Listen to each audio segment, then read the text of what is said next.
Bueno, pues vámonos a nuestra clase de el día de hoy. Es un tiempo de preparación para Shavuot.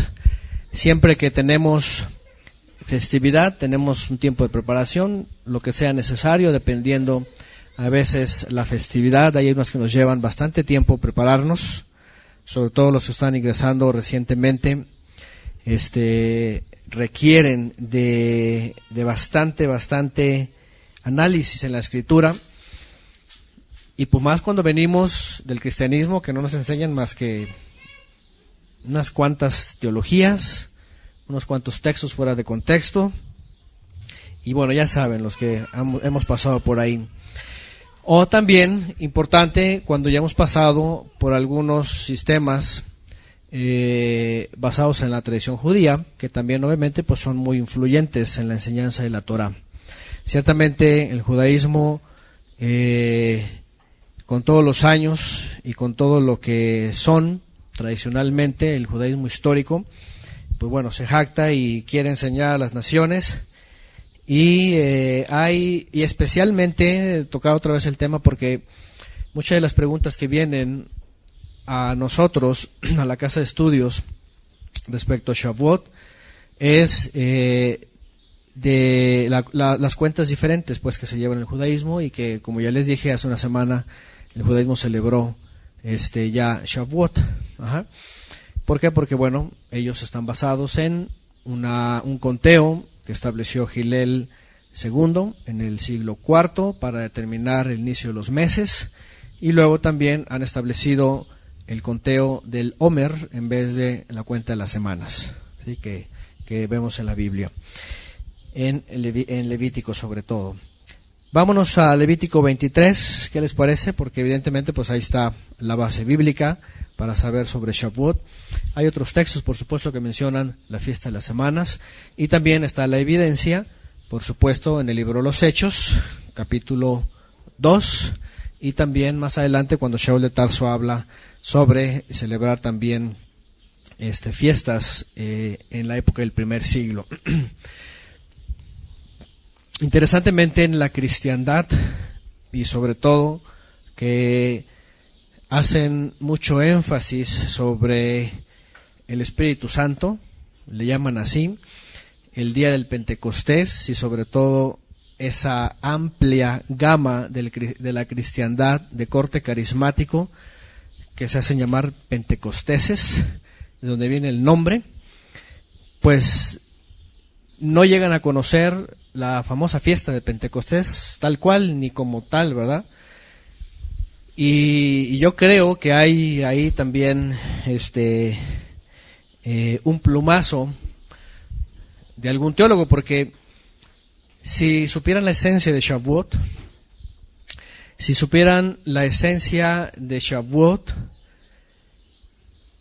o más bien como la saben, teológicamente hablando, pues no les conviene predicarla como es, porque lo primero que aparece es la presencia divina. Ya no viene a templos, sino viene a personas, y para ser servidores en espíritu y en verdad, desde sus vidas, desde sus hogares.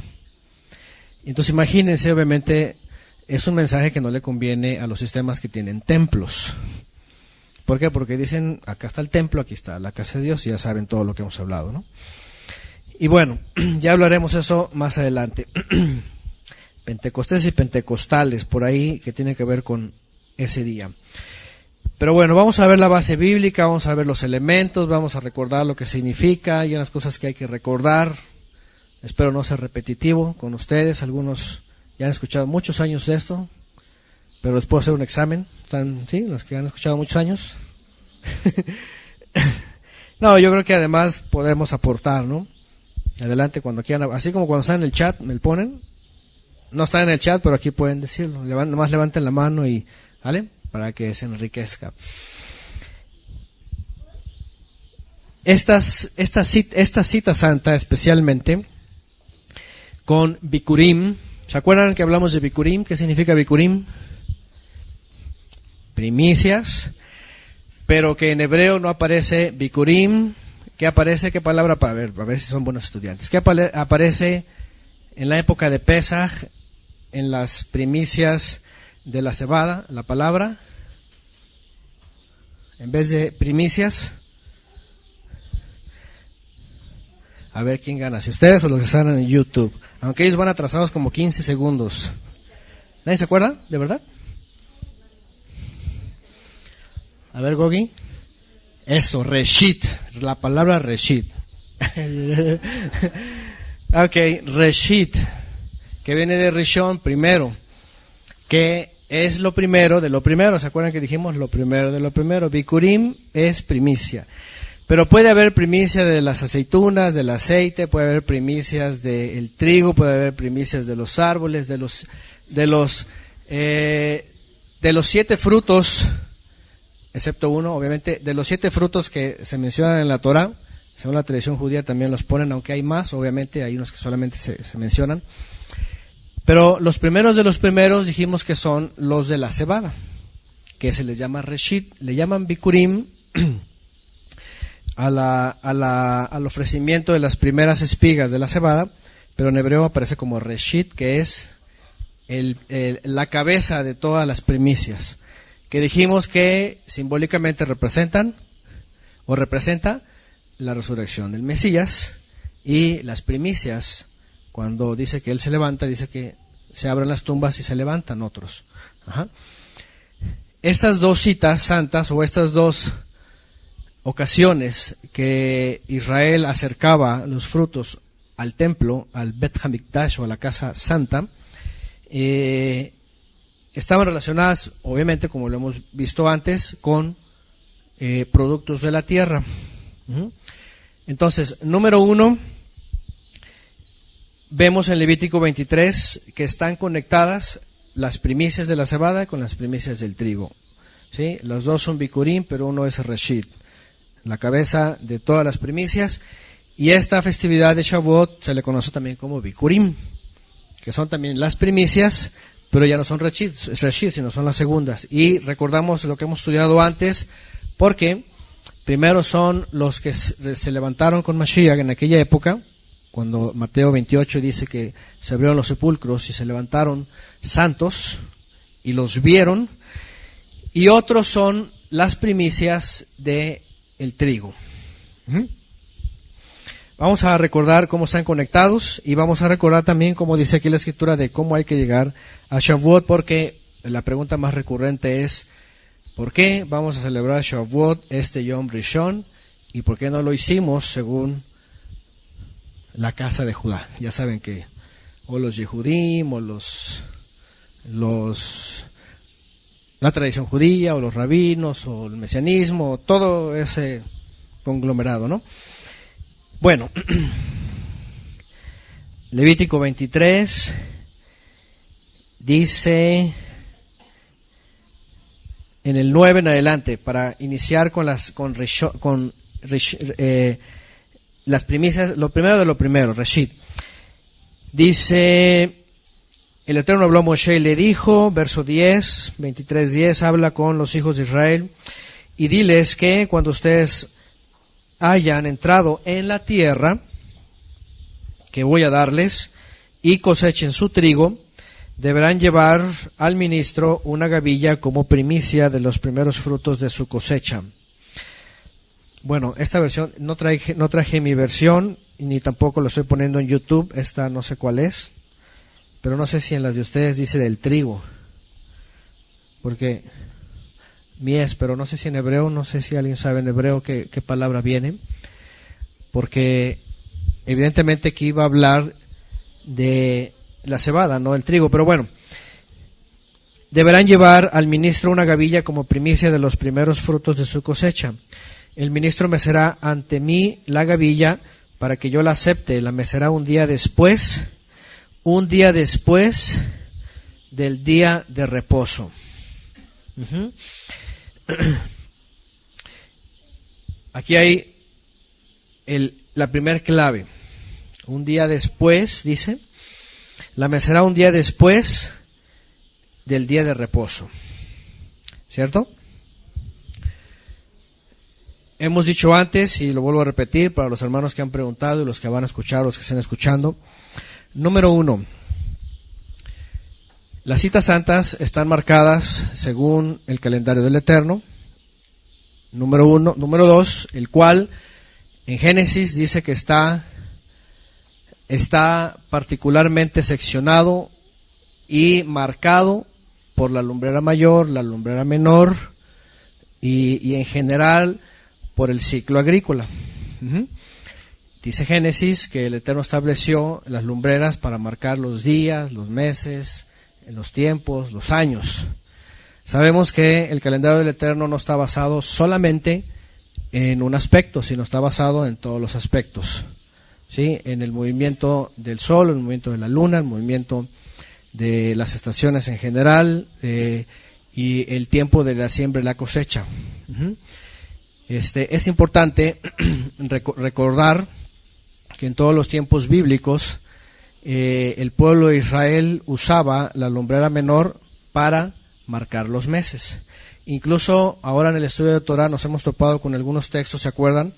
Donde se menciona uno de los 3 formas de cómo se menciona la lumbrera menor. ¿Se acuerdan en hebreo las formas como se menciona la luna? El examen, ¿verdad? Luego se empiezan a reír. ¡Ay, no estudié! Ajá, Yareach es 1. ¿Cuál otro? Meorah Catán o Meorah Hakatán, que es la lumbrera menor. Y la otra es...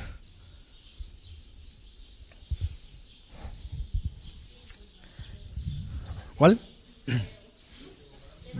Levaná. Ok, Levaná. Levaná cuando es su característica de estar llena, porque se ve blanca. Levaná, primero Meorah en Bereshit, que es lumbrera menor. Dice que fue establecida para las citas, dice ahí, para las muedim. Número 2, aparece Levaná más adelante como cuando está llena, la blancura de la luna. Pero en la Torah también aparece Yareach para hablar básicamente del astro. Y hemos visto textos en donde dice que el pueblo de Israel en ciertos tiempos contaba lunas, ¿se acuerdan? Uno de los textos muy claros que recientemente estudiamos, a ver si alguien lo recuerda, cuando vayas a la guerra, dice, y conquistes, dice, y tomen a las mujeres como servidumbre, dice, si un israelita quiere desposar a una, dice que la va a tomar y le va a dejar, dice, le va a quitar su vestidura de esclava y todo eso, y la va a dejar, dice, 12 lunas para que esté de luto, ¿no? ¿12? ¿Sí? ¿Alguien lo recuerda? Si alguien lo puede verificar. Pero al punto al que iba es que se menciona la palabra Yareach, porque uno de los puntos que yo he marcado siempre es, en todo el tiempo bíblico, histórico, la lumbrera menor era usada para saber los meses. Es indiscutible. En la literatura, en la arqueología, en la tradición, en la historia, siempre lo usaban. En el primer siglo también se hacía. Incluso en los tiempos después del exilio, tuvieron que designar a 2 testigos que confirmaran que se hubiera visto para que iniciaran el mes. En la época de Yeshua, él no tuvo ningún problema en observar las citas santas conforme lo hacían los ministros en Jerusalén. Para ello no estaban encargados los rabinos. Muchos dicen, no, es que él no pudo haber seguido lo que dijeron los rabinos. En el templo no ordenaban los rabinos. En el templo y en las citas santas ordenaban los levitas. Y los levitas traían todo un sistema que habían conservado, por supuesto, desde que fue entregada la Torah y desde que ellos enseñaron al pueblo de Israel. Entonces ellos habían establecido, obviamente, que además de solo verse, tenía que haber 2 o más testigos para eso. Eso es lo que estoy diciendo, es importante porque en este año, específicamente en este año, aunque ha pasado en años anteriores, la tradición judía fijó el inicio del año 2 días antes, si no mal lo recuerdo, 2 días antes de que apareciera la lumbrera menor. Por eso ellos iniciaron Pesaj 2 días. Ellos iniciaron Pesaj el Viernes Santo. No sé si alguien estuvo al pendiente de la tradición judía. ¿Por qué? Porque según Hillel II, que él hizo un cálculo, un cálculo matemático a través de un algoritmo para poder determinar cuándo comienzan los meses, sin la confirmación de la lumbrera menor, matemáticamente iniciaron su año y su mes y su año ahí. De tal manera que ellos establecen el Pesaj, el 14 en un viernes y el 15 en un Shabbat. Y ese Shabbat festivo lo toman como Shabbat semanal. En este año, por ejemplo, ellos coincidieron con comenzar la cuenta un Yom Rishon, pero sin embargo basado en el conteo de Hillel II y no en la observancia. Por eso ellos celebraron Shavuot del domingo pasado, ¿no? Si no mal lo recuerdo, ¿no? Pero el punto aquí es de que aunque comienzan de Yom Rishon a Yom Rishon, finalmente la tradición judía cuenta días, no cuenta semanas. Y ellos comienzan, bueno, los que conocen la tradición judía, ellos comienzan su conteo siempre el día 16 de Nisan, que le llaman. El día 16 de Nisan. En la Torá nunca aparece Bikurim cuando, o más bien un día del mes. Ellos simplemente ignoran eso y ellos siempre ponen, es decir, todos los años ellos se fijan en el inicio del mes y del año litúrgico, que le llaman, porque ellos tienen 4 años, hoy día 2 más marcados, que es el civil y el litúrgico o el religioso. El civil comienza en Tishri, que para nosotros es Yom Teruah, para ellos es Tishri, y Tishri viene de Rosh también, que tiene que ver con cabeza de año. En realidad ellos fijaron, incluso le pusieron a ese mes así, Tishri, porque viene de Rosh, que tiene que ver con el primero, pero no es el primero, es el séptimo. Entonces ellos tienen el calendario civil, podríamos decirlo, que es el que más usan para el inicio del año, y el calendario religioso, que le llaman ellos, o litúrgico, que comienza en Aviv o en Nisan. Bueno, y tienen otros 2, el año de los reyes y el año de los árboles. Pero a lo que voy es, tenemos que ver estas diferencias.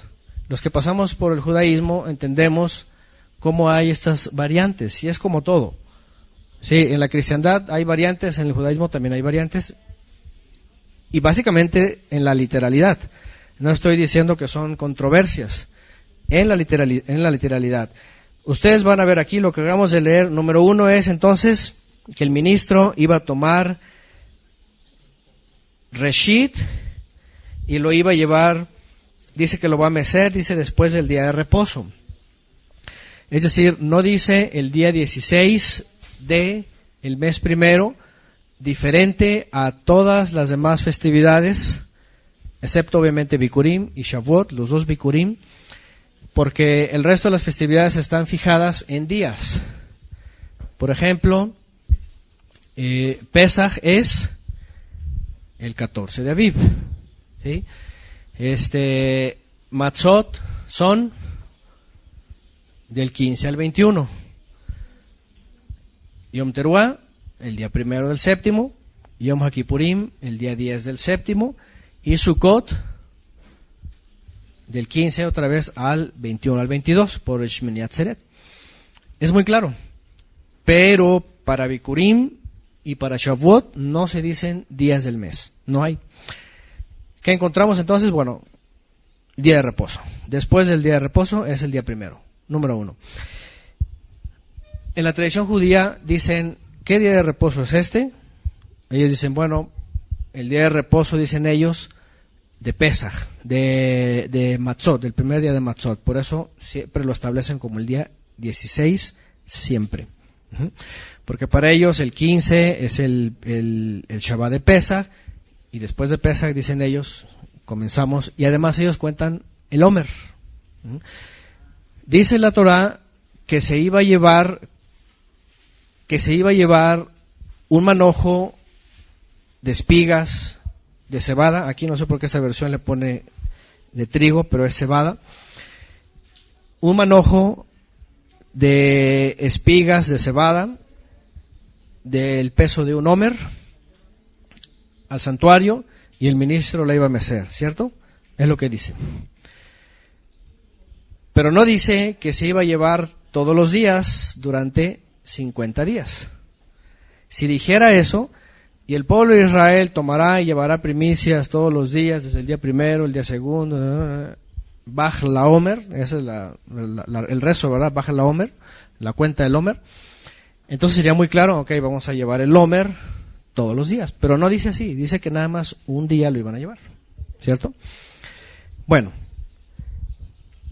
dice, el día que ustedes ofrezcan la gavilla, ofrecerán también como holocausto, y bueno, eso tiene que ver con el servicio en el templo o en el santuario. En mi honor, un cordero de un año sin defecto, como ofrenda encendida de olor gratísimo, que presentarán 4 litros de flor de harina amasada con aceite, y como libación 1 litro de vino. No comerán pan, ni grano tostado, ni espiga fresca, hasta el mismo día en que me presenten esa ofrenda. Este es un estatuto perpetuo para todos sus descendientes donde quiera que ustedes habiten.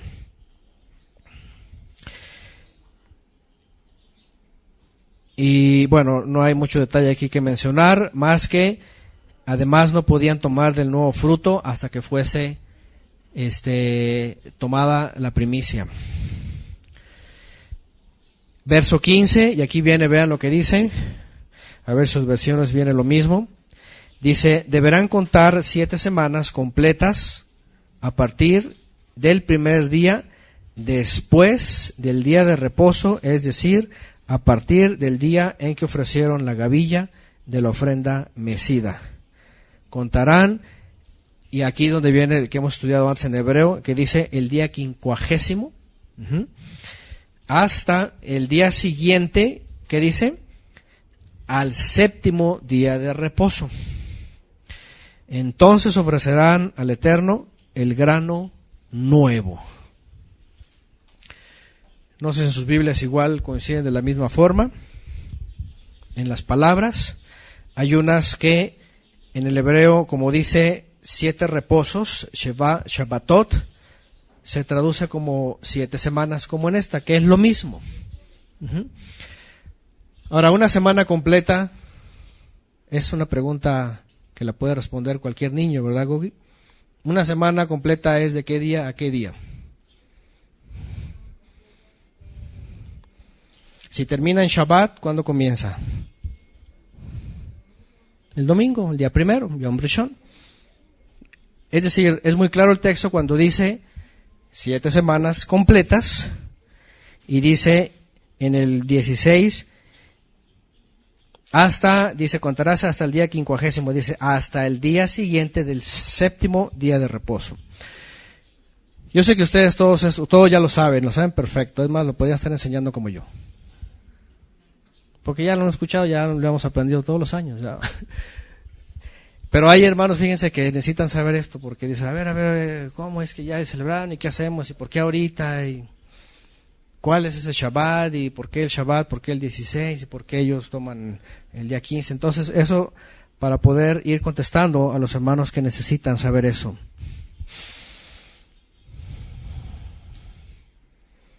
Bueno, aquí están poniendo otras cosas en el chat, a ver, no sé qué están poniendo, pero los que no estén, por favor, en el tema, ayúdenme ahí los hermanos que están ayudándome, porque ahorita no puedo entrar, para que no vayan ahí a causar ahí fuera del tema. Bueno, entonces, hay hermanos que quieren saber esto, que dicen, a ver, explícame qué es lo que tienes que hacer, y aquí está. Cuando entres a la tierra que el Eterno te va a dar, dice, y venga el tiempo de cosechar el fruto de la tierra, dice, vas a hacerlo después del día de reposo. La incógnita es, ¿después de cuál día de reposo? Efectivamente, la pregunta es, ¿después de cuál día de reposo? Cuando entras a la tierra y siegue su mies. Evidentemente esto es en la época de la primavera, cuando porque dice que en Éxodo, cuando en el libro de Shemot, en Éxodo dice que cuando salen y vienen las plagas, dice que una de las plagas destruye toda la hierba, ¿verdad? Que ya estaba crecida, que era de la cebada. Y dice que el trigo no se dañó porque apenas, dice, iba a nacer. Es muy interesante porque incluso en nuestra región estamos más o menos alineados en el hemisferio norte con toda esa región y se aproximan a las fechas y se aproximan. De hecho, tenemos nosotros ese ciclo de las 4 estaciones. Y ese mismo ciclo de la siembra y la cosecha. Además aquí en México el maíz, ¿verdad? Allá el trigo, la cebada y el trigo, ¿no? Aquí también siembran trigo y arroz también. Pensé que iba a decir. Entonces, pero es muy interesante porque en Pesaj, por ejemplo, todavía no llueve. Y la naturaleza ya hace germinar antes de las lluvias la cebada, y el pueblo de Israel cuando entra, de hecho dice en el libro de Josué que justamente cuando entran a la tierra prometida también entran en el primer mes, ¿se acuerdan? Entran en el primer mes, dice, y rápidamente dice que van y toman del fruto de la tierra, obviamente lo llevan al ministro y enseguida comen. Parece que les cae en Shabbat la entrada y el siguiente día de Shabbat, en Yom Rishon, comienzan el conteo de las semanas. Incluso dice, y es muy claro ahí el libro de Josué, ahí es donde está basada nuestra interpretación, que no es nuestra, sino ha sido de muchos creyentes, que la semana en la que se recogía el Reshit, lo primero de lo primero en la tierra prometida, era en la semana de Pesaj. Porque dice el libro de Josué que cuando iban a entrar, dice que tiene que circuncidar a la última generación, que no se había circuncidado porque iban a celebrar la Pascua. ¿Se acuerdan? Así dice, es muy claro. Es decir, en los días que se acercaba Pesaj, es decir, días antes y días posteriores, era el tiempo en donde se estaba empezando a cosechar la cebada. Por eso entendemos que cuando dice, cuando entres a la tierra y ciegues su mies, coseches su trigo, o en este caso su cebada, las primicias, dice, lo vas a tomar, las primicias, dice, y las vas a llevar después del día de reposo. ¿Cuál día de reposo? El día de reposo que le sigue al Pesaj, en donde se celebra, al Pesaj de ese mes, pues. Al Pesaj que está ahí, ¿no? Ajá. A ver, la versión que tiene el hermano aquí. Contarás 7 semanas completas. Cuenta hasta el día después del séptimo día de descanso. Estos son 50 días después. Entonces presentarás al Señor una ofrenda de grano nuevo. Ok. Después de las 7 semanas, día de descanso, Shabbat. Después del séptimo Shabbat, sí. Es decir, todos los intérpretes en la antigüedad, incluso los caraítas, que son los que siempre han estado también alegando esto en contra de la tradición judía, dicen, esto siempre se hacía, es algo que el Eterno le mostró al pueblo de Israel de forma maravillosa. El inicio del mes y el inicio del año en la época de la cosecha, porque el calendario tiene que ver con la agricultura. Entonces, siempre ellos fijaron el Pesaj y el siguiente Shabbat de Pesaj, Shabbat semanal, lo contaban como el Shabbat previo al inicio de la cuenta de las semanas. Este año incluso consulté a algunos hermanos, también a Oscar Trujillo, le mencionaba sobre el conteo, porque yo veía el Pesaj, era el Pesaj en Yom Rishon, ¿verdad? No se había caído. Yo decía, podemos tomar ahí, pensando en tiempos bíblicos, que ya estaba seguramente alguna espiga madura. Pero consultando, dijimos, tiene que ser tal cual dice la Torah. Y bueno, me dijo también el hermano, me dijo también Jimenarse, con algunos, Mario Leal también, decía específicamente, ciertamente el Shabbat posterior a Pesaj, en este año, definitivamente le seguía más adelante, era el siguiente, porque el de Pesaj de este año ya había pasado. Entonces, con la ayuda de los hermanos dijimos, bueno, vamos a hacerlo entonces tal cual, igual como los Caraim lo estaban haciendo, ¿no? Y entonces dijimos, bueno, evidentemente en el pueblo de Israel, en tiempos bíblicos, si ya estaba lista la mies, no era tampoco de ir y desesperadamente a cortar una para llevarla, simplemente podían esperar al siguiente Shabbat y listo. Mientras evidentemente pues estaban celebrando Pesach, estaban celebrando los 7 días de Matzot, y ya sea que cayera el Shabbat posterior a Pesach 1 día, 2 días o 7 días después, tenían ellos que esperarse y seguir el mandamiento de la Torah para esperar el siguiente Shabbat semanal. Eso es muy importante. ¿Por qué? Porque los dos Bikurim no están fechados como el resto de las citas santas, sino están localizados según los granos nuevos, según las espigas que se van a cortar. Y no había ningún problema porque básicamente es como en todas las cosechas. Hay unos frutos que ya brotan más rápido y otros que les falta todavía un mes, ¿verdad? Así es, en la milpa, cuando yo he sembrado milpa, primero a veces salen unas mazorcas ya bien listas y otras apenas están bien chiquititas y todavía les va a faltar un mes. En el caso de tiempos bíblicos lo mismo hacían, simplemente ya estaba lista la mies y lo único que tenía que hacer es esperar el siguiente Shabbat después del Pesach que estaban celebrando y fijando ese Shabbat semanal, entonces se esperaban al siguiente día primero, que era no era antes, no había domingos, ¿verdad? Eso ya vino, eso lo establecieron los romanos o los cristianos con nombres.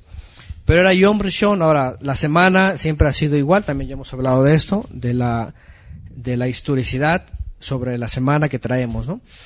Entonces, el punto es este, para todos los hermanos que han preguntado y han tenido la curiosidad de saber cómo es que hacemos esto, lo hacemos porque en la Torah, en tiempos bíblicos, y además como claramente lo dice, tenían ellos que esperarse al siguiente Shabbat semanal después de Pesach, para que al siguiente día, que es día primero, comenzaran a contar las semanas. Y volvemos a ver que aquí dice, en 23:15, deberán contar 7 semanas completas. Ya hemos visto que en hebreo dice, Sheva Shabbatot Temimot, que significa 7 reposos enteros. No se puede contar una semana de martes a martes en contextos bíblicos cuando dice, y sobre todo cuando habla de la palabra tamim, que es íntegro, completo. Porque si, por ejemplo, en la tradición judía, yo es algo que he comentado antes, cae un Pesaj, por ejemplo, un martes 14, el 15 es miércoles de la semana romana, ¿no? Dicen ellos, pues, el jueves es 16, dicen ellos. ¿Ah? Y dicen ellos, y ese es el primer día del hombre, dicen ellos. Y entonces empiezan obviamente no pueden contar semanas, porque no pueden de jueves a jueves contar semanas enteras. Estarían contando de jueves a Shabbat un pedazo de semana y de la otra otro pedazo más grande, y entonces estarían así, ¿no? Y está descuadrado. Es decir, no es pues como dice la Torah. Es por eso que en la tradición judía, y bueno, aquí hay otro punto que también yo he mencionado, que es mucho más relevante, en esencia, que lo que dice la Torah. Y dices, ay, ¿qué es más importante que lo que dice la Torah, verdad? Por la Torah viviente, que es Yeshua. Que él dijo que el Padre iba a cumplir, y aquí entrando en la esencia de Shavuot, que iba a cumplir, enviar el Padre su presencia a Israel, la cual estaba escondida en Shavuot, estaba anunciada en los profetas. Yeshua la anunció en una fiesta que iba a venir el aliento santo, ¿se acuerdan? Pregunta de examen. ¿Qué día dijo que hablaba de la venida del Ruach? ¿Se acuerdan?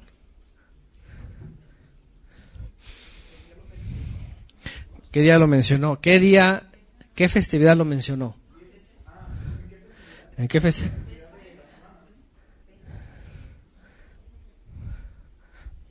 ¿Nadie? ¿Nadie recuerda? ¿De verdad? Dice que era el último día de la gran fiesta, Shmini Atzeret, el último día de Sukkot. Y se acercó y entonces empezó a enseñar y hizo la alusión a las aguas y entonces dijo, esto lo dijo diciendo del Ruach HaKodesh que habría de venir después, haciendo alusión a Shavuot. Que Shavuot, la fiesta de las semanas, finalmente se cumple en el libro de los Hechos, capítulo 2, donde dice que estaban reunidos los discípulos, que estaban en medio de todo Israel, los que subían peregrinando a la festividad, y dice que viene la presencia divina. A lo que iba es con esto, independientemente de las controversias en la tradición judía, e incluso delante de los caraítas que traen este pleito entre ellos, lo más importante para el creyente en Yeshua es lo que Yeshua mismo dijo que iba a pasar, que el Padre iba a enviar su presencia. Y eso es algo que yo quiero que sepan, aunque ya lo he dicho antes y no lo han escuchado, algunos que me han preguntado sobre esto, iba a usar la palabra que ahorita está de moda, pero mejor no la uso porque no van a decir que soy de ya saben quién. iba a usar la palabra que él usa, pero hay una, ¿qué le podía poner? Bueno, un plumazo de rabino, para no decir esa palabra porque entonces, hay un plumazo rabínico para invalidar, para remover de la conciencia, para engañar, para suplantar, para sustituir, para desviar, para entorpecer, para distraer a todo creyente en Yeshua, que en día de Shavuot recuerda el regalo del Padre que envió su presencia divina, ya no a templos, sino a cada uno de nosotros, para que cuando venga el rabino te diga, no, es Matán Torah. Hay algo bien marcado dentro del judaísmo que ha transmitido al mesianismo, que cuando viene Shavuot, ellos no celebran Shavuot, necesariamente celebran Matán Torah. ¿Qué significa? ¿Qué? El regalo de la Torah, ¿no? Viene de Mataná, que es regalo, el don, el regalo, o el recibimiento, o eso de la Torah. Exactamente. Por eso hacen lo que se conoce como, ¿cómo se llama eso? Simchat Torah. De hecho celebran Simchat Torah, ¿verdad? ¿Sí? No, eso es Shmini Atzeret. No, es en Shmini Atzeret, Simchat Torah, la alegría de la Torah. Pero, sí, en Shavuot sí. Sí, de pronto pensé que era Simchat Torah, pero eso es más bien en Shmini Atzeret. De hecho, han cambiado la mayoría. En vez de Shmini Atzeret, hacen más énfasis en Simchat Torah, ¿no? En vez de Yom Teruah, hacen énfasis en Rosh Hashanah. Sukkot sí, se queda, pero obviamente en Sukkot hacen alusión más a los 4 elementos, ¿no? Yom HaKippurim, pues bueno, Yom HaKippurim igual, el ayuno, pero más sobre el templo, al futuro. Bueno, Pesach sigue siendo Pesach, nada más según el conteo de Hillel segundo, pero agregando otros elementos y bueno, tradicionales. Y en el caso de Shavuot es Matán Torah, la entrega o el regalo o el recibimiento de la Torah. Fíjense hasta dónde ha llegado el asunto desde el primer siglo, porque el punto era ese. Los creyentes en Yeshua, por eso les decía que también la cristiandad no le ha dado la importancia que se merece a recordar el regalo del Eterno, que es el don del Ruach HaKodesh. A los creyentes, que tiene que ver con hacernos ministros de Él. Porque la cristiandad también ha olvidado esa esencia y ha dicho, no, es que vámonos al templo. Y vámonos a lo que dice la liturgia, lo que dice la tradición, porque el cristianismo está lleno, perdón a los que se llegan a ofender, yo lo he dicho antes, pero el cristianismo está lleno de tradiciones, y liturgia, y teología. Yo pasé por ahí, y bueno, al menos que sea la única iglesia donde yo pasé, ¿verdad? Que está llena de tradiciones, liturgias, leyes, hasta orden de culto y todas esas cosas, ¿no? Como el judaísmo. Si un judío llegara a una iglesia cristiana y supiera la liturgia, ¿cómo se llama? El orden del culto, iba a decir, esto nomás les falta tener un sidur. Es la realidad. Bueno, tiene un sidur que se llama boletín, ¿verdad? Y ahí viene, ¿no? Primero oración de no sé qué, luego el preludio y todas estas cosas, ¿no? Eso es un sidur. ¿De dónde lo tomaron? De la tradición judía. El caso es que importante es recordar que los judíos básicamente rabinos, porque la mayoría de los levitas en la destrucción del templo y de todo Jerusalén en el año 70, del 68-70, casi la mayoría murieron de los levitas, de diferentes formas. Entonces los levitas, sobre todo los ministros, quedaron extintos por completo. Ya no había más ministros. Y sin templo, pues obviamente, ¿no? Entonces cuando los judíos que sobreviven, y sobre todo rabínicos, fariseos, se reúnen al final del siglo I, ellos establecen las nuevas formas de servir al Eterno, según la tradición judía, según el Talmud. Porque aunque no estaba escrito, Talmud es enseñanza en realidad, no es el libro, viene de ahí donde viene Talmidim, alumnos. Entonces Talmud viene de enseñanza, aprendizaje, el que aprende el maestro, ¿no? Entonces en el Talmud, aunque no estaba escrito, ellos sabían y ellos conocían cosas que, como Yeshua lo mencionó, iban en contra de la Torah. Yeshua dijo, vosotros invalidan el mandamiento por vuestra tradición. Entonces, ¿qué fue lo que hicieron ellos? Que cuando decretan herejes a los discípulos de Yeshua, porque se salieron de Jerusalén y, entre comillas, abandonaron a los judíos, a sus hermanos, los traicionaron y dejaron a los romanos, así se les acusó de eso, que destruyeran el templo y no lo defendieran, se les acusa de traidores y de herejes. Y empiezan a reformular y empiezan a decir que ellos iban a tener el gobierno todavía hasta el día de hoy de qué es lo que se va a enseñar y a hacer en la Torah. Una de las frases muy comunes en la tradición judía sobre la ejecución de todos los mandamientos en la Torah es que ellos tienen el principado, ellos tienen el cetro. Es decir, ellos dicen, nosotros, los judíos, la casa de Judá, o como le quieran llamar, todos dicen, tenemos el cetro porque se le fue dado a Judá, él tiene el gobierno y él, a falta de los ministros, son los que enseñan. Y si alguien quiere aprender Torah, incluidos los gentiles, dicen ellos, tienen que hacerlo como nosotros decimos. Entonces, cuando vienen las citas santas, y sobre todo cuando viene Shavuot, dicen ellos, nada de Pentecostés, nada de la venida del Espíritu, nada de eso, es Matán Torah. Nada de contar semanas, es contar el Omer. Y es a partir del día 16, y es cada día. De hecho, nosotros aprendimos eso, bueno, lo hacían como parte de la tradición, porque ponían algo, lo que sea, y todos los niños empezaban a poner una espiguita diario, de una, dos, así iban, se agarraban el sidur, obviamente sean los rezos, y día 1, día 2, día 3, día 4, y todas estas cosas. Leyes también sobre esto, si se te olvidó, si no se te olvidó, si ya pasaron cuántas horas, y quién sabe, un montón de leyes de todo eso. Pero el punto es ellos no quieren aceptar ni al Mesías, ni la obra del Mesías, ni el efecto de la obra del Mesías que concluye en Shavuot, hablando de la profecía de sus tiempos. Y por eso ellos dicen, no, es Matán Torah y todo lo demás.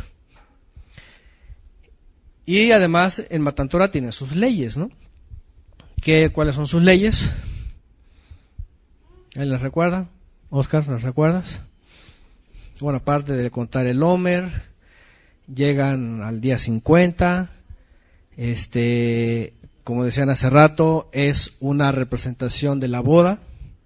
La Torah es la ketubá, Israel es la novia, se visten a veces de blanco, ponen la jupá gigante. ¿Dónde está mi esposa? No está aquí, ¿verdad? Nosotros lo hicimos.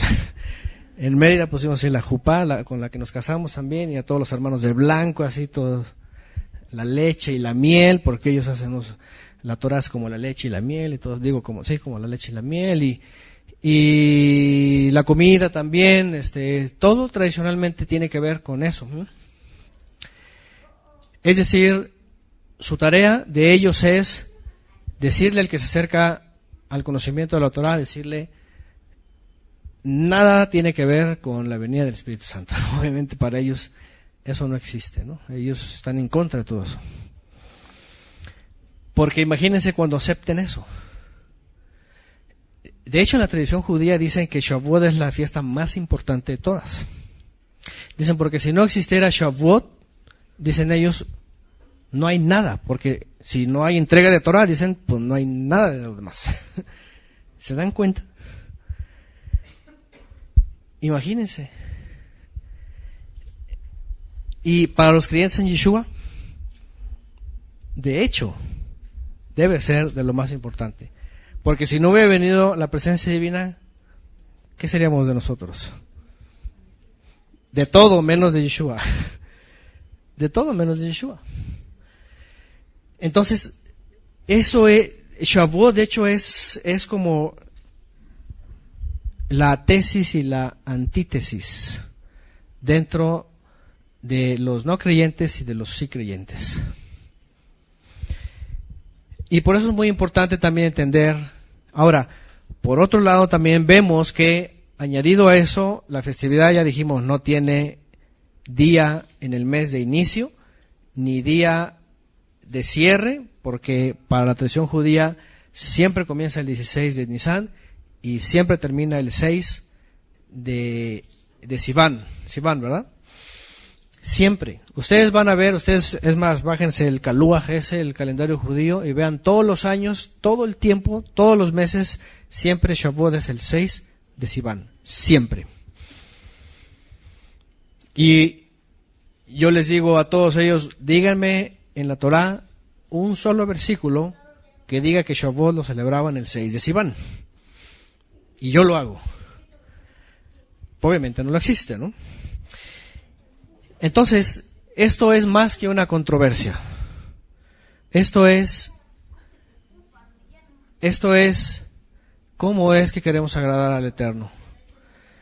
Si el Mesías nos ha abierto los ojos y nos ha dicho en dónde estábamos y ahora qué es lo que tenemos que recordar, hacer o ensayar, pues evidentemente no lo vamos a hacer como lo dicen otros hombres. Si ya de por sí estuvimos en sistemas religiosos hechos por hombres, pues con todo y lo que jactanciosamente la judeidad presume de estos 2000 años y más, pues es evidente en la Biblia que no es lo mismo. Y podrán tener 2000 años de historia y más, pero aunque yo venga de las naciones, yo no leo eso. Y no es de que sepa más, yo no sé nada. Lo que sabemos lo sabemos porque lo dice la Torah. Sí, porque muchos también dicen, bueno, muchos, hay personas que se han levantado y han dicho, bueno, tú crees que sabes más que los judíos y que no sé qué, y mírate el nopalote y todo, ¿verdad? Sí, soy mexicano y todo, y vengo del linaje azteca y lo que quieras, pero yo no leo el Homer, ni leo el 6 de Sivan, ni leo leche y miel, ni Matán Torah. Es más, ni siquiera viene Matán Torah. Si ustedes van a la Torah, nunca van a ver que cuando se ordena celebrar Shavuot, dice celebrarás Matán Torah. No dice. Evidentemente el judaísmo lo asocia y cuenta la salida de Egipto y cuenta tantos días, que desde la salida hasta allá fueron 50 días y que entonces subió al monte y todo eso. Al final de cuentas, ¿cuándo fue entregada la Torah y cuándo la recibió Israel como un compromiso? Porque si se trataba de la cuenta rabínica, los 50 días que estaba haciendo el pueblo de Israel, si se trataba de ellos, ¿qué estaban haciendo los 50 días? Danzándole al becerro. ¿A poco no? Estaban haciendo el fiestón para el becerro y ándale Aarón y tú ponle. Eso es lo que dice, ¿no? Bueno, hay una clase que yo di en el año 2012 para los que quieran saber más sobre la cuenta. Es una de las posibilidades porque tampoco en la Torah dice exactamente el día. Sí hay muchas pistas para saber qué día llega o cuántos días transcurrieron desde que salen hasta que llegan al monte Sinai. Y ahí incluso los que quieran descargar las diapositivas, se llama el PowerPoint Shavuot, está en la página. Si ustedes van a la página y entran a Estudios Generales, busquen el enlace que dice enlace de todas las diapositivas. Lo digo porque alguien la semana lo quería buscar y ya se lo pasé, está ahí, para que vean, según la Torá, que en realidad se llevaron más de 60 días en llegar a la tierra prometida. No cuadran 50, no pueden ser 50, es más, en el mismo conteo que ellos muestran, no pueden ser 50, o son menos o son más. Porque no pueden arrancar ni de el primer mes, porque ellos se basan a un texto donde dice el mismo día, y dicen del día primero del mes, pero en la Torá hace alusión del día que salieron. Entonces fueron 3 meses, fíjense, fueron 2 meses, y un poquito más exactos hasta que llegaron. Es decir, del día que salieron, ¿qué día salieron de Egipto? El día 15 del mes primero. Entonces, ya nada más dice que cuando llegaron al monte Sinaí, dice, llegaron el mismo día que salieron. O sea, un 15, pero 2 meses después. Ya de entrada ahí tenemos 60 días. Entonces ya se pasaron de los 50.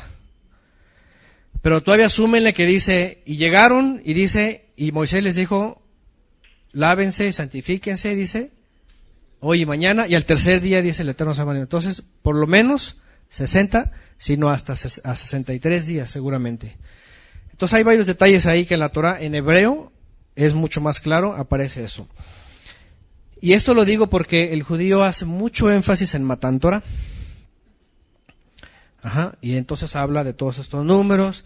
Y obviamente uno, pues cuando no ha leído bien el texto, pues a nosotros nos pasó. Hace tiempo cuando comenzamos con eso, pues nos hizo muy fácil, pues lo que nos enseñaban es, pues sí, Matan Torah y hay todos de blanco, ¿verdad? Y todo ese asunto, ¿verdad? Casándonos todos los años con el Eterno, porque eso se hace, es como una boda, ¿no? La representación. Bueno, entonces, dice, alguien comparta el link, bueno, ahí está. Esa clase solamente está en iVoox, la encuentran en Estudios Generales, que se llama Preparación para Shavuot. Tienen que llevarlos a iVoox en el año 2012. Y para la que pregunta aquí, en la sección de diapositivas, la diapositiva se llama Shavuot.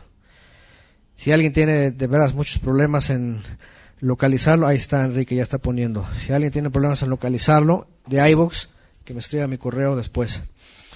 Entonces, son cosas importantes, y aunque haya debate dentro de los judíos y los caraítas, porque al menos los caraítas dentro de la judeidad, ¿sí saben quiénes son los caraítas? O los caraim, los caraítas, ¿no? En el primer siglo después de la destrucción del templo hubo pocos sobrevivientes levitas después del asedio romano. Ellos quedaron básicamente rezagados, y los judíos fariseos se impusieron y tomaron el liderazgo. Y ellos establecieron, según la enseñanza de sus maestros antepasados, todo lo que hoy día conocemos y ya está escrito como en el Talmud, que es el Talmud, Mishnah y Gemara. Todos los tratados del Talmud y sus comentarios y mucha más literatura. Pero aquellos levitas que se quedaron rezagados, sobrevivieron muy pocos y tenían muy poca fuerza, hablando de la enseñanza. Los mismos rabinos dijeron que ellos habían ahora obtenido la zmijá, que era la ordenación, y ellos ahora iban a enseñar al resto de los judíos en el exilio. Pero esos pocos levitas insistieron que lo que estaban haciendo rabínicamente los fariseos estaba incorrecto. Y entre muchas cosas, el asunto del conteo de las semanas. Los caraim siempre dijeron, basándose obviamente en lo que dice la Torah, caraim es en plural, que tiene que ver con que son escriturales, que lo que leen hacen. Lo que se lee se hace, literalmente sobre la Torah. De ahí viene eso, ¿no? Que es ser muy literalistas, ¿no? Entonces ellos dijeron, no, es que en la Torah no viene ninguna cuenta de Homer, no viene ninguna cosa de esas, no viene de comenzar el día 16 de Nisan y terminar el 6 de Sivan, no viene todo eso, y dijeron en la Torah, y siempre se hizo en tiempos bíblicos contar semanas. De hecho, la misma fiesta, ¿cómo se llama? Semanas. Shavuot. Y ya de entrada Shavuot es semanas, y semanas pues son semanas. Entonces es la fiesta de las semanas, no es la fiesta del Homer. Entonces el punto es que ellos dijeron, ¿sabes qué? No lo vamos a hacer así. Entonces luego vinieron los judíos ya adjudicándose el derecho y el poder, y dijeron, esos caraditos están mal, hay que dejarlos fuera y son unos rebeldes, desobedientes, y los expulsaron. No dejan de ser judíos, aún hay conversos, pero ellos se basan en lo que dice la Torah. Entonces, y evidentemente, ahora, yo le he dicho antes que no somos Karaim en el sentido de lo que son ellos, pero en el sentido de lo que leemos, pues sí hacemos, ¿no? Y eso también cuenta, porque Yeshua pues así era también, ¿no? El hecho de decir como está escrito, significa que es literalista, ¿no? En el caso de una aplicación, tal cual. De hecho, yo hace ya años, cuando yo veía estos grupos, cada uno decía que Yeshua era lo que ellos decían, ¿no? Por ejemplo, si se trata del nombre, pues él, porque él declaró el nombre, ¿no? Si se trata de Caraím, bueno, él era caraíta porque escrito está, pero no significa que era del ramo. Si se trata de Kabbalah, era cabalista porque decía quién sabe cuántas cosas, ¿no? Tampoco era cabalista. Entonces todo, ¿no? Hasta los bautistas dicen que era bautista porque, pues ya saben, se bautizó, ¿no? Entonces ya era bautista, ¿no? Y cada quien le pone, dice, pues era esto porque, bueno, ya saben. Pero no se trata de ser Karaim en el sentido del movimiento judío, que surge de los levitas, aunque hoy día no son levitas, pero sí se trata de lo que leemos, hacemos. Y bueno, como dice semanas, y como dice contar, y como no habla de días, sino de semanas, posterior al Shabbat, de la época de Pesach, eso es lo que hacemos. Y se los digo también, ya lo he dicho antes, en la tradición judía siempre Matan Torah es el 6 de Sivan, caiga el día que caiga, pero en la Torah Shavuot siempre es un primer día de la semana. Eso es evidente. Ahora, eso tampoco quiere decir, porque también nos faltaban los que decían, ay, sí, es como un culto de domingo, ¿no? Dominical, hay como los cristianos, ¿no? O sea, tampoco tiene que ver con un culto dominical, porque ellos no establecieron ese día por el asunto de Shavuot, ellos dicen que por la resurrección, y ya saben, la cuenta católica, ¿no?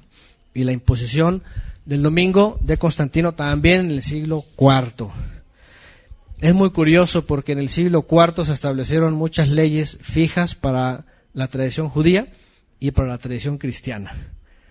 Por un lado los rabinos y por otro lado Constantino y toda su gente, ¿no? Constantinopolitaron a los desconstantinopolizados, que están algunos, ¿verdad? Todavía. El Eterno nos siga desconstantinopolizando. Es un trabalenguas eso. Bueno, entonces elemental es entender que sobre cualquier cosa la tradición judía siempre va a estar en oposición a la venida de la presencia divina. Cuando alguien admite la presencia divina en su vida, está declarando que Yeshua fue el Mesías, que cumplió la obra que el Padre le dio y que, por lo tanto, ese individuo, aunque sea de las naciones, porque proféticamente todo está escrito, pertenece ya al reino y pertenece al Todopoderoso. A ver, adelante. ¿Qué venía haciendo? A ver.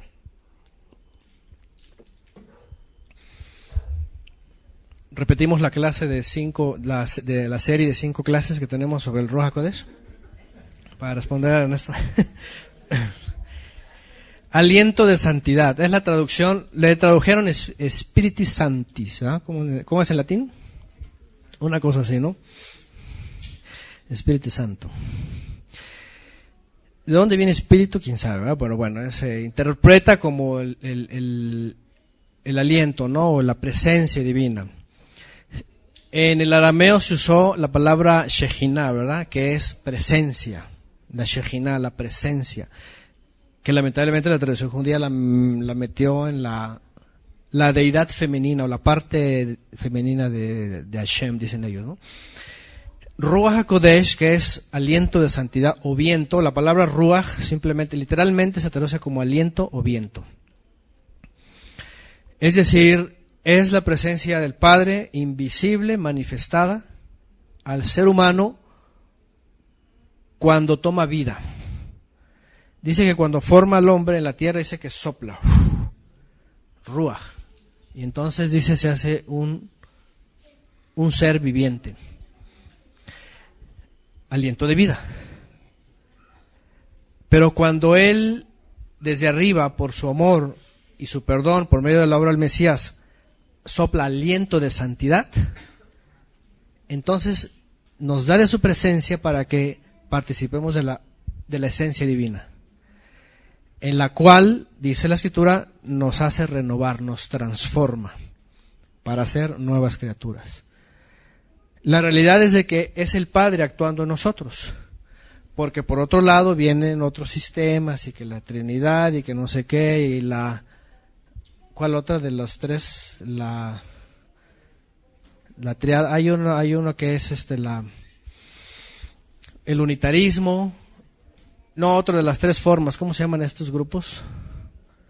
Se me olvidó. No, es otro grupo. Bueno, pero los testigos, por ejemplo, dicen que es como una energía, ¿no? Ellos dicen es una energía que llega así, así como si fuera electricidad.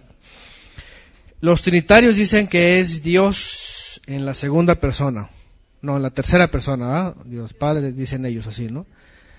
Entonces empieza a haber una confusión del segundo o tercer siglo, porque saber qué cosa es Espíritu Santo, ¿no? Y más cuando lo pasan a otros idiomas, pues es espíritu, ¿no? Y de pronto se asocia con algo espiritista y cosas raras, y luego la gente ya no entiende. Y los espíritus chocarreros y quién sabe cuántas cosas dicen, ¿no? Entonces hay una enredadera, pero la verdad es de que el Todopoderoso es Ruach, dice, es aliento. Y aunque, de hecho, por eso Shaul de Tarso a los Corintios es cuando dice, el primer Adán dice Ruach Haim, es aliento, es, ¿cómo dice? Bueno, ¿cómo dice en la traducción? Dice, hombre, no me acuerdo cómo dice, alguien que me ayude. Pero hace una diferencia. Dice, el primer Adán, hombre viviente en el sentido de tiene vida como el resto de la creación. Pero dice, pero en el segundo Adán dice espíritu vivificado, Ruach Haim, más bien dice, es decir, un ser humano que, como hemos hablado con Ernesto, deja de ser pues como cualquier animalito que piensa y pasa más bien a ser un ser espiritual que tiene conocimiento del Todopoderoso y que ha venido a ser una nueva criatura. Entonces, si nos basamos a la profecía, dice, vendré y moraré entre ellos. ¿Desde cuándo es esa profecía? Antes de los profetas, a ver otra vez, pregunta, examen.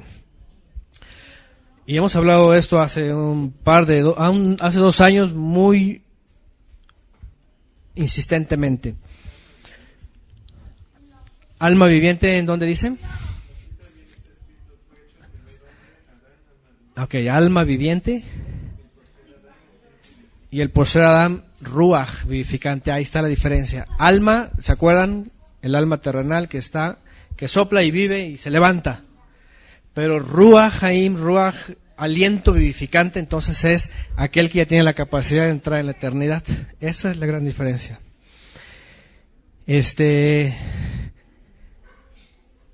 Hay algo que el Eterno quería después de más de 1500 años que había ocurrido, porque la presencia divina se había ido, porque paseaba en el huerto del Edén, y llega un momento en donde le dice, es la primera vez después de la caída que el Padre quiere hacer esto con el ser humano, comenzando con Israel. ¿Nadie se acuerda?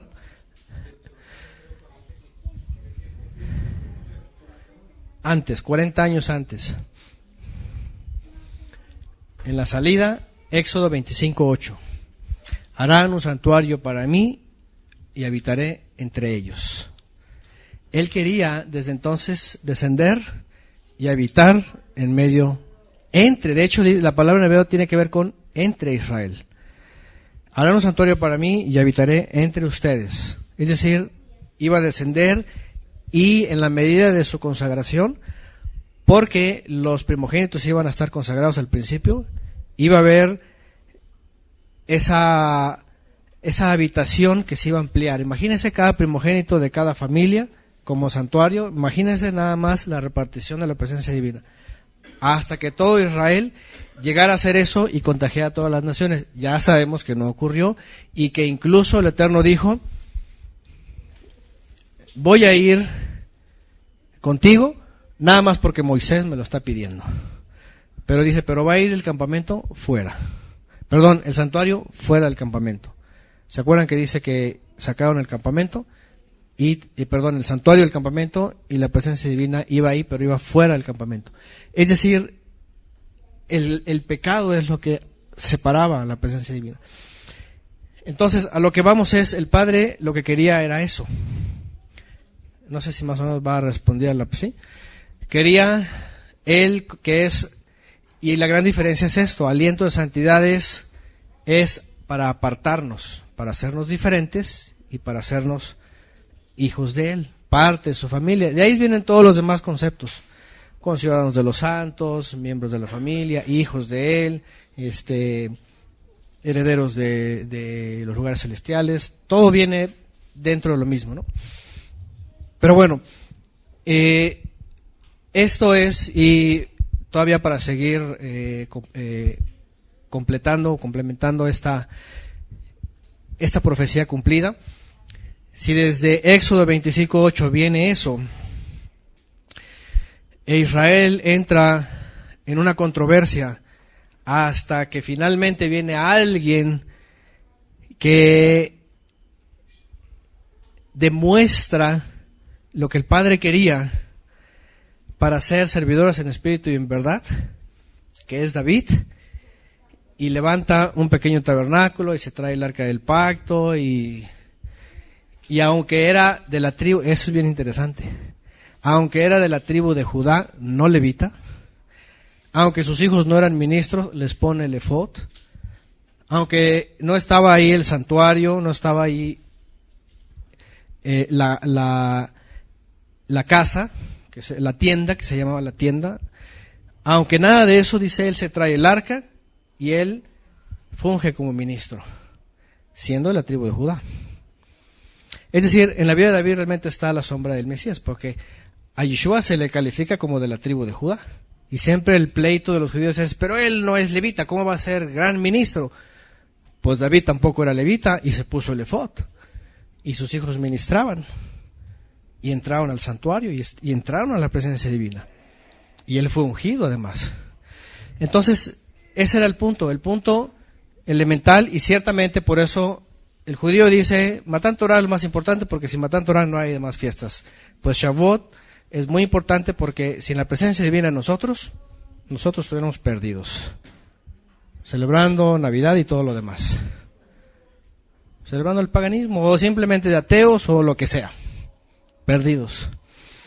Pero sí recalcar que es la presencia divina la que el Eterno envió como un verdadero regalo. La entrega de la Torah ciertamente es un regalo, pero fue como los tzitziot, por cierto. ¿Para qué fue entregado los tzitziot? Hablando de los tzitziot, ¿por qué fueron entregados los tzitziot? ¿Porque eran muy santos? Por un pecador que se le ocurrió decir, ¿qué me importa el Shabbat? Voy a salir a cortar leña, voy a salir fuera del campamento a cortar leña, vengo, hago mi fogón para hacer mi barbacoa, y el Eterno dice que muera sin perdón. Y de aquí en adelante, para que no se les olvide, póngase tzitziot, para que cuando los vean, ¡ay! Me acuerdo que tengo Torah.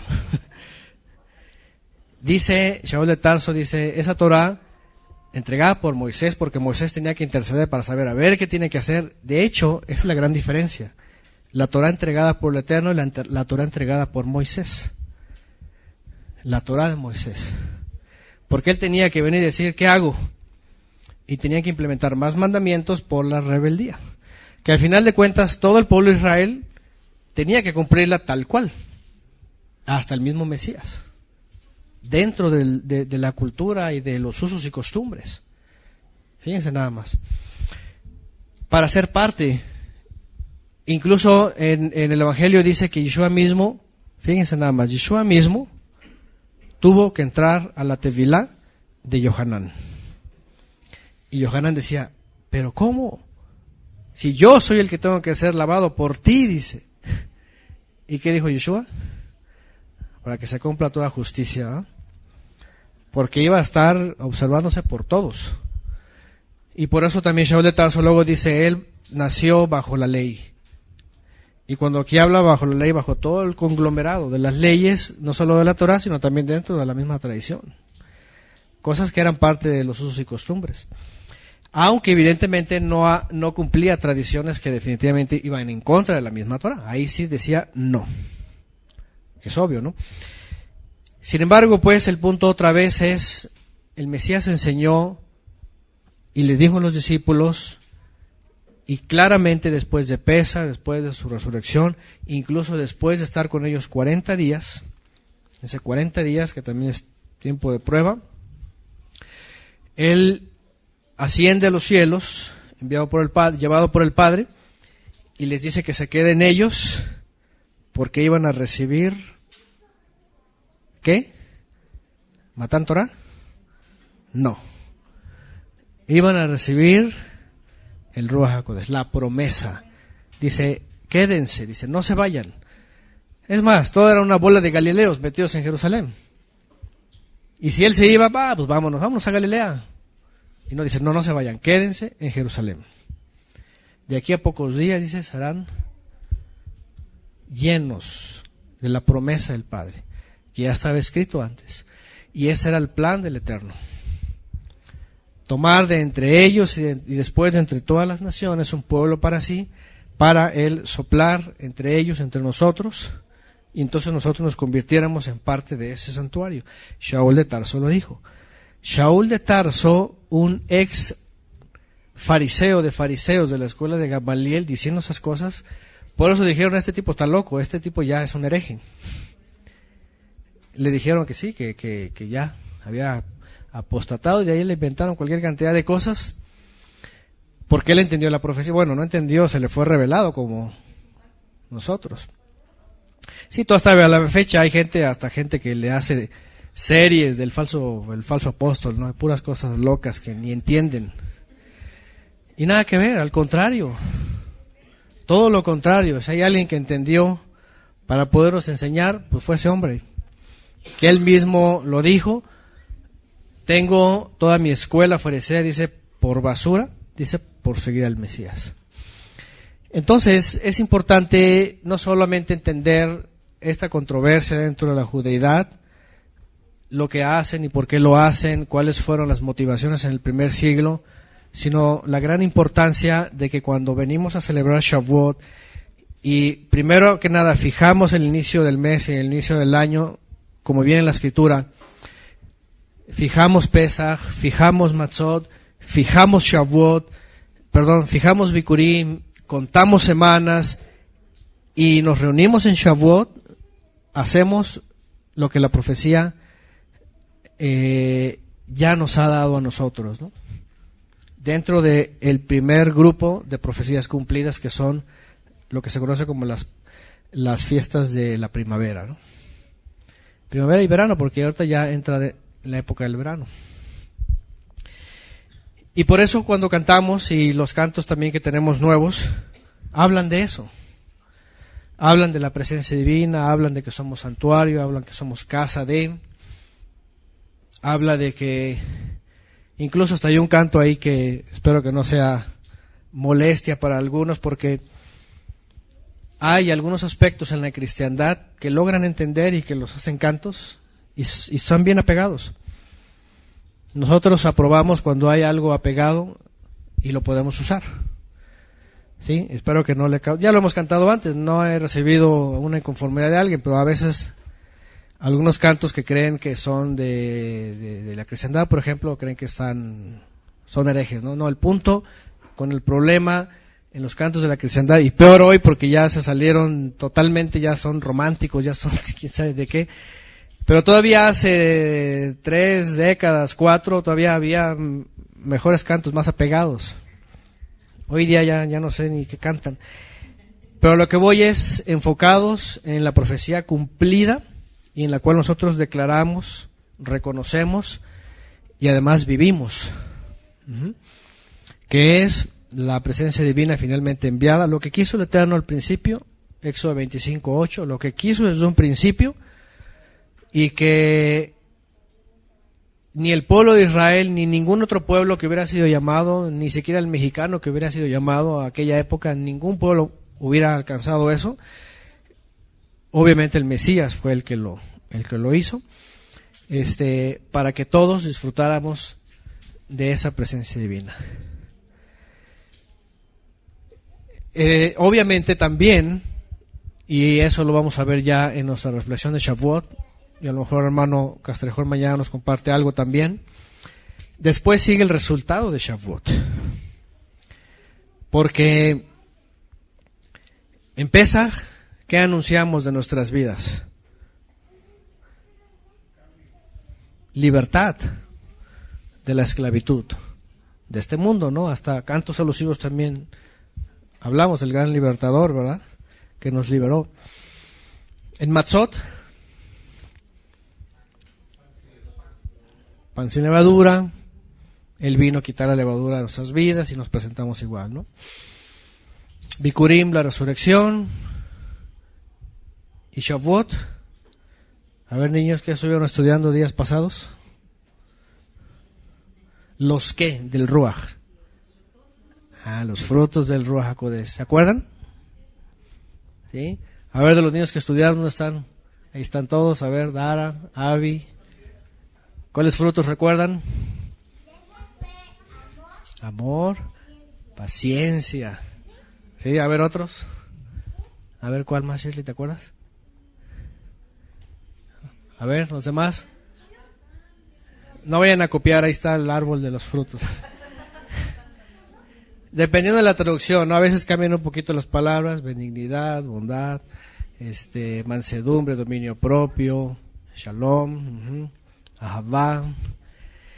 Por cierto, en la clase del 2012 mencionamos los atributos del Eterno que coinciden con los famosos frutos que menciona Pablo, porque en la tradición cristiana, los frutos del Espíritu, y sacan con su lista, ¿verdad? Según cada versión.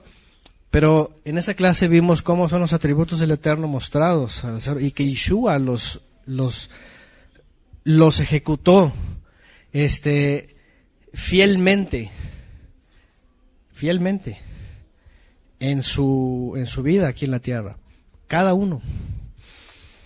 Entonces, ahorita ver qué es lo que hacemos, cómo, por qué, pero Shavuot finalmente tiene que tener un resultado en nuestra vida, ¿cierto?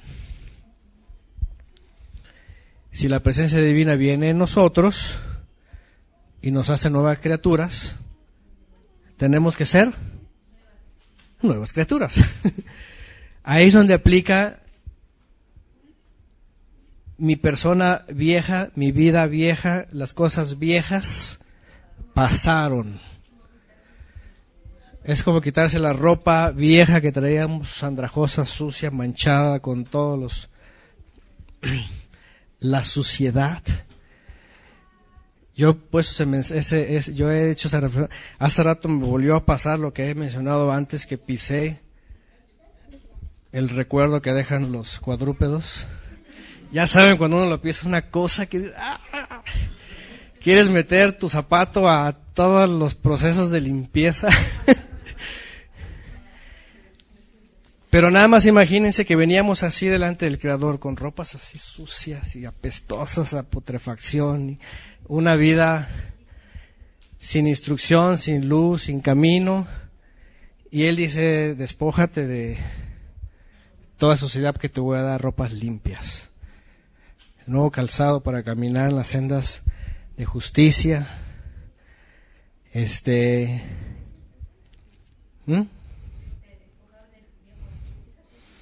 No me acuerdo, soy muy malo para las citas exactas. Si alguien lo tiene por ahí, hay muchos textos sobre eso. Pero el punto es Shavuot finalmente no es nada más, viene la fiesta y ya voy a estar en la fiesta. Es que declaremos que realmente la presencia divina está haciendo en nosotros nuevas criaturas, nuevas personas, personas diferentes. Ahora que estuvieron los niños los jueves pasados, pobres niños, ¿verdad? Apenas están creciendo y viviendo, ¿verdad? Nosotros somos los que deberíamos estar repasando todo eso. Pero ellos, a través de ellos también aprendimos, porque ellos también reconocieron. A mí me falta esto, ¿verdad? La desobediencia, ya saben los niños a veces las etapas, ¿verdad? Joel, no sé Joel. De pronto le toca la de dominio propio, ¿verdad? Y tiene que aprender, porque también a veces le falta paciencia. Y a los papás no nos falta, ¿verdad? Claro. Y más cuando tenemos chiquititos, ¿verdad? ¿Qué dicen los papás jóvenes?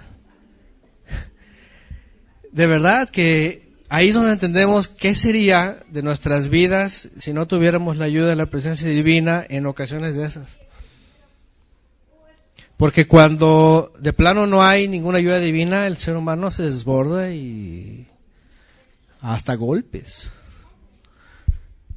Ya han contado por ahí algunos hermanos que decían, no, hombre, yo era de que me decía algo manejando y me bajaba y le rompía todo, lo que se llama boca. Imagínense, se hace una vida así, ¿verdad? Pero cuando viene la transformación, entonces eso es importante. Finalmente, fíjense nada más en lo que piensa el Eterno para nosotros. Él no nos quiere de santurrones ahí en los templos, ¿verdad? Prendiendo velas o haciendo liturgias y todas esas cosas. No, eso no. Harto estoy de sacrificios, dice él, y ofrendas y libaciones. Él quiere que, según Isaías 66 dice, un corazón humillado y que tema a su palabra, dice. Es lo que quiere. Que andemos en nuestras vidas sabiendo que Él está delante de nosotros, sin dobles vidas, sin hipocresía. Bueno, ya hablamos de matzó, de todo eso. Ajá.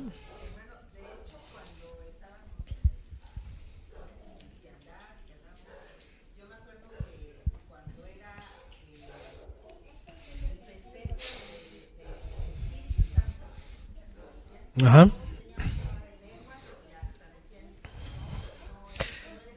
Sí.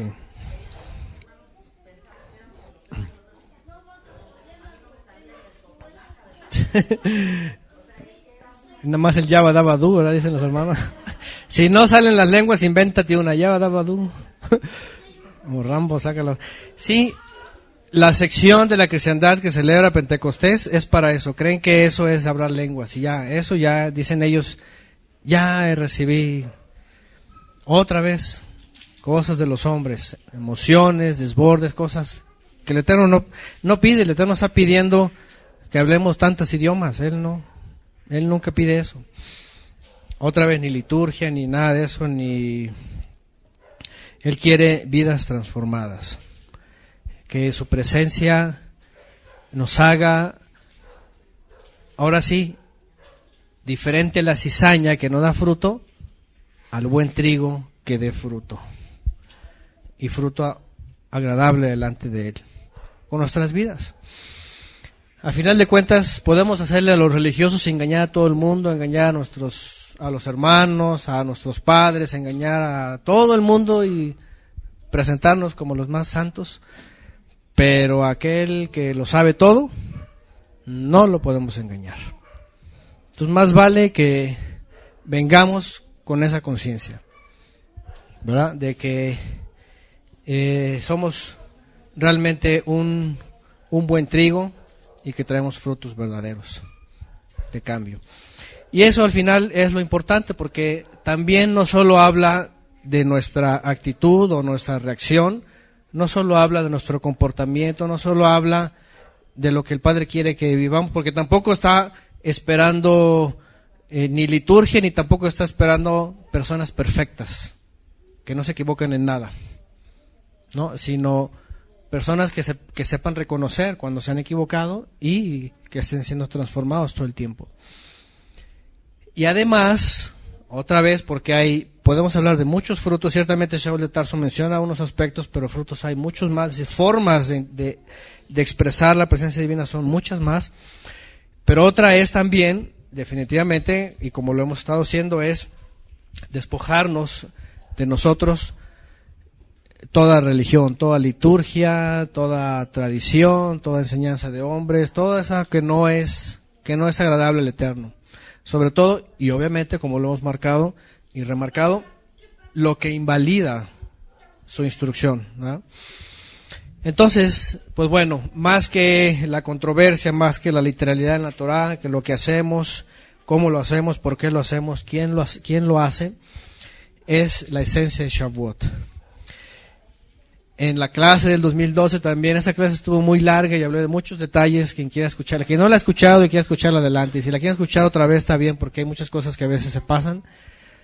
Pero también hablamos de los atributos combinados, porque en la judaidad, dentro, en el misticismo, hacen uso de sus atributos en forma mística. Pero los atributos sí existen, y además no solo existen, sino el Mesías los vive y el Mesías nos los enseña. Y porque definitivamente también 7 semanas de 7, o sea, es decir, 7 veces 7 también dice algo, ¿sí o no? El Eterno no dijo nada más, ¿cuántas semanas contarán? A ver, déjame ver que se me ocurre. 7, ¿qué son 7? No se puso a pensar a ver cuáles son mejor, si 3, 5 o 7. Él sabía lo que nos estaba diciendo. 7 de 7, luego si perdonarás tu hermano 70 veces 7, y luego el 7, en Apocalipsis aparece el 7 en todos lados, ya sabemos todo lo que significa. Imagínense cuando se habla de 7 veces 7. Yo no sé quién lo ha hecho, pero si han escuchado esa clase, si alguien ha aplicado lo que viene en esa clase, cada día un atributo, irlos combinando los 7 veces 7, de tal manera de llegar a los 7 atributos combinados. Es decir, este Shabbat séptimo estaríamos haciendo, ¿cómo se puede decir? O ya siendo un ejemplo de vidas totalmente transformadas. Fíjense nada más, demostrando todos los atributos que el Mesías vivió del Padre. Es decir, no tendríamos que venir cojos. Nomás traigo uno y a medias, ¿verdad? Porque todos los demás soy un desastre en mi vida. No puede ser eso. Es decir, eso es para reflexionar y estar pensando y además que siempre hay algo que más necesitamos, ¿no? Siempre hay algo que el Padre sabe que somos débiles. Y Shaul también nos enseñó sobre eso, ¿no? Que le dijo que en la debilidad, dice, ahí se perfecciona, ¿verdad? Dice, me perfeccionan las debilidades, ¿no? También, si luchamos en algo, también el Padre ahí nos enseña. La cosa es que trabajemos en eso, no que digamos, ya acabo que la gracia lo es todo, ¿no? Eso se lo sacan aquellos y ya, con eso ya pueden hacer lo que quieran y al rato terminan viviendo una vida toda desordenada, ¿no? No, la gracia es para darnos tiempo para vivir como el Padre quiere que vivamos. Bueno, entonces, aquí ya pusieron Gálatas 5:22, donde vienen los famosos, y ahí vienen numerados 9, ¿verdad? Dijimos, ¿verdad? 9. Uh-huh. Y a ver si hay algo específico preguntando. Está Éxodo 25:8. Wilmer, sí, el texto que mencioné, 8 y 9. Bueno, entonces esto sirva de preparación, sobre todo para el resultado de Shavuot. Sí, ya sabemos por qué estamos contando 7 semanas, ya sabemos que tiene que ver con la agricultura. Ya sabemos que no hay número, ya sabemos que hay controversias, ya sabemos que algunos van siguiendo la tradición judía, etcétera, todo esto. Pero la preparación definitiva es que podamos presentarnos como una ofrenda agradable. Y la Torah también dice, nadie se presentará con las manos vacías. Y obviamente no estamos hablando como en la cristiandad, que tienen que traer llenas las carteras, ¿verdad? Y ponerlas aquí a ver qué buscamos, a ver. No, sino que ya estamos hablando, manos vacías. ¿Qué dijimos que son las manos? Nuestra voluntad de entrada, lo que somos, como somos, y delante del Padre ofreciendo nuestra vida. Y si quieren traer dones y talentos y hacer algo, adelante, eso es algo que le va a agradar al Eterno. No necesariamente igual puede ser aquí, ustedes cada quien en su vida saben cómo honran al Padre en sus vidas diarias. Pero bueno, que podamos llegar así, bienvenido, Hochstrasser y Angélica, que ya llegaron por fin. Entonces, ¿estamos listos? ¿Sí? Parece que no. ¿Estamos listos? Ok, porque a partir ya de hace un momento ya entramos al séptimo Shabbat, completando la séptima semana. Después de Shabbat, por supuesto, es el día 50 y vamos a gozarnos, vamos a cantar al Eterno, a danzar delante de Él, a honrarle, pero pues no como títeres, esa es la realidad. Tenemos que ser verdaderos, traer nuestra vida delante de Él. Sí, no para tapar el ojo, como dice, o para llenar el ojo, como dice Shaul de Tarso, ¿verdad? No como los que llenan el ojo, no, sino como personas verdaderas, que la presencia divina está en nosotros. Si no, pues no tiene sentido. ¿De qué sirve un vaso vacío si no va a saciar a nadie? Entonces el Padre quiere también que vengamos así, rebosando de su presencia y agradeciéndole a Él. Padre, te agradecemos por este tiempo de preparación en este séptimo reposo, séptimo Shabbat, completando la semana 7. Sabemos, Padre, que en el número 7 nos enseñas a tu perfección, porque tú eres perfecto, porque solamente tú eres el que tiene todo. Pero tú has dado a aquel que cree, a aquel que te busca, también perfeccionarse. Y sabemos que nuestra labor es justamente eso, estarnos perfeccionando, creciendo y creciendo, buscando la estatura del varón perfecto, hasta que aquel día que nos perfecciones por completo. Mientras tanto, Padre, permítenos ser sinceros, íntegros delante de ti, en medio de tu familia, en medio de tus hijos, en medio de la alabanza, de la jalel, podernos expresar lo que hay dentro de nosotros para ofrecértelo a ti. Sí, que salga de un corazón, pero un corazón sincero, no un corazón engañado. Sí, traemos todo nuestra intención, pero que sea una intención que sale de un alma que sirve en espíritu y en verdad, con buena intención y de forma verdadera. Padre, que terminemos de prepararnos y poder llegar a este día agradeciéndote por tu presencia que enviaste para transformarnos, para dejar de ser esas almas solamente que viven, sino ser verdaderos alientos vivificados, vivos ya para ti. Gracias, Padre, por este tiempo, gracias por todo lo que nos das, gracias por este Shabbat y por este tiempo de convocación.